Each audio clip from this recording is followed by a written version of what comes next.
Good afternoon. Good Good afternoon, afternoon, Miss. Miss. So my name is Thư and I will interview you today. So what's your name? My name My name is is Juan. Juan. Nice to Nice to meet meet you. you. Oh, nice to meet you, Han. So today you are interviewed for the position that English teacher in our school, right? Yes. Yes. So let's start our interview. The first question, can you tell us about your teaching experience? During my 4 years of teaching English, I have taught students of various proficiency levels, ranging from beginners to advanced learners. And throughout my career, I had opportunities to teach general English, conversational English, and exam preparation for TOEIC or IELTS. And after completing my degrees in tourism and linguistics, and others certificates such as TOEIC, IELTS, and TESOL, I'm equipped with the foundation knowledge of language skills and teaching methodologies. So what's your teaching philosophy? My teaching philosophy revolves around creating a student-centered environment. So I applied the delegated style for years. This approach maintains general authority, but I will provide students much of the responsibility to become independent thinkers. And I believe that language learning is most effective when it is interactive and communicative. And when learners feel empowered, they will build not only a working knowledge of course specific topics, but also self-discipline. Sounds interesting. So how do you plan and structure your lessons? I usually design my lessons by assessing students' needs, setting clear learning objectives, and incorporating student-centered methods. Before planning any lesson, I will let my students complete placement tests or one-on-one discussions to understand their learning goals. By doing this, I will know how to tailor my lesson plans to fit an individual's specific need. Then each class or student will be designated a different educational path within a particular period. Having defined objectives keeps the lesson focused and ensures that students can track their progress. As I mentioned, I focus on making lessons interactive, so I often divide a class into groups to foster collaboration and encourage students to input in discussions with critical thinking. Hmm. So can you share with me the way you motivate students, especially those who are struggling or unengaged? Mm, I think that learning a language can somehow be challenging, right? And when seeing a student discouraged, I will make the progress as engaging and positive as possible. For the students, having achievable goals can stimulate a sense of accomplishment. So I will break down larger learning objectives into feasible steps. When they gradually reach a step, they will feel improved and it pushes them to continue. In addition, I regularly provide positive and helpful feedback to indicate that their perseverance is always being noticed. Hmm. So about the grammar, how do you teach it in a way that engaging for students? Instead of presenting grammar rules in isolation, I introduce this in a real life context. For example, when I'm teaching present simple tense, I might start with a short story or a series of daily activities of a person. Then I'll ask students to identify the grammar used and discuss its form and functions.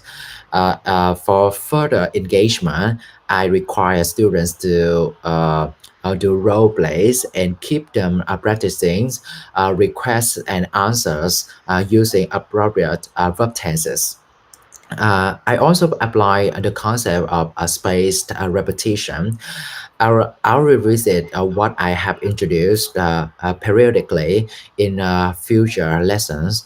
This method ensures that students don't forget what they've learned and absorb knowledge naturally and deeply. Hmm, nice. So, can you tell me the way you stay updated with the latest trend or the best practice in teaching English? You know that we live in the digital and flat world, so Yes. everything appears after a click. And I mean that there is a wide range of social media platforms helping me keep up with latest trends such as Facebook, Instagram, or TikTok.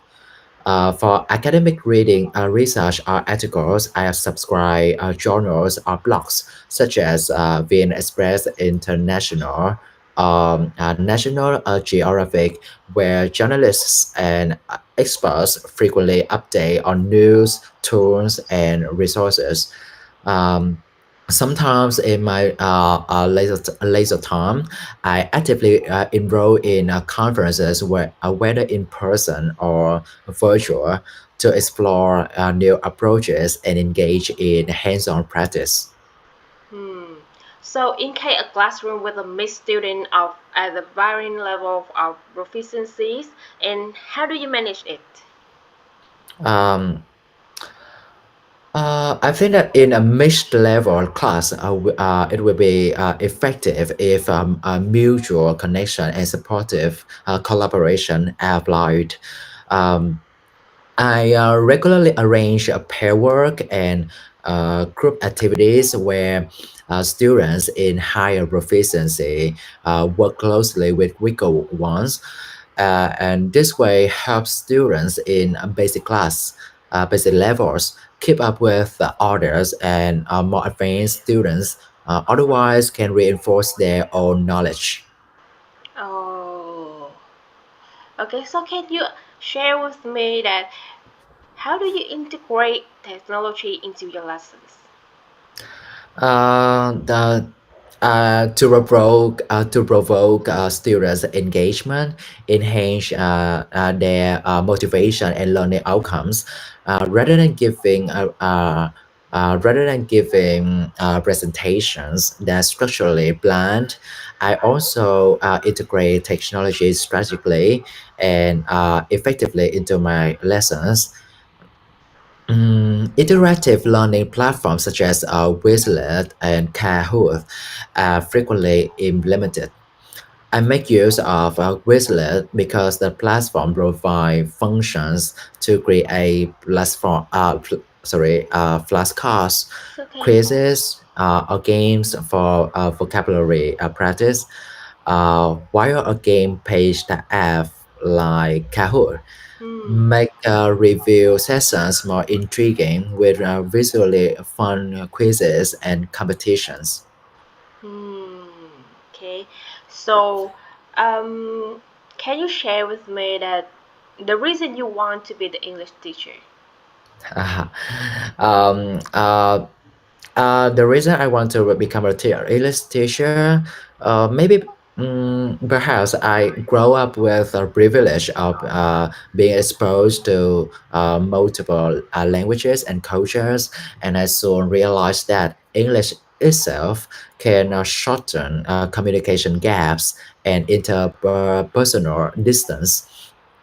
The more I learn English, the more I am eager to share ideas and connect people. Um, and what excites me to become an English teacher possibly is the constant interaction with students from diverse backgrounds and seeing them gain confidence in using the language and improve their knowledge academically. In return, it satisfies me. Nice. So the last question that I want to ask you was your expectation for monthly payment when you work here. Um, my salary expectation now is ranging from 1,000 to 1,500 dollars. But I believe that you and your company have years of experience working in the industry, and you have experience in staff assessment. So I think that you will during and after the interview, you know how to rate, how to give the feedback for my salary range. Mm. So thank you so much for your coming here and thank you for your sharing. Okay, thank you for having me today again, and I hope that we will work together in the future. Yeah, I will hope so. And your interview result will send to you via email after 3 days. So please check it carefully. Thank you so much. Okay, I'm Good. sure I will check it. Yes, thank you. Goodbye. Thank you. Goodbye.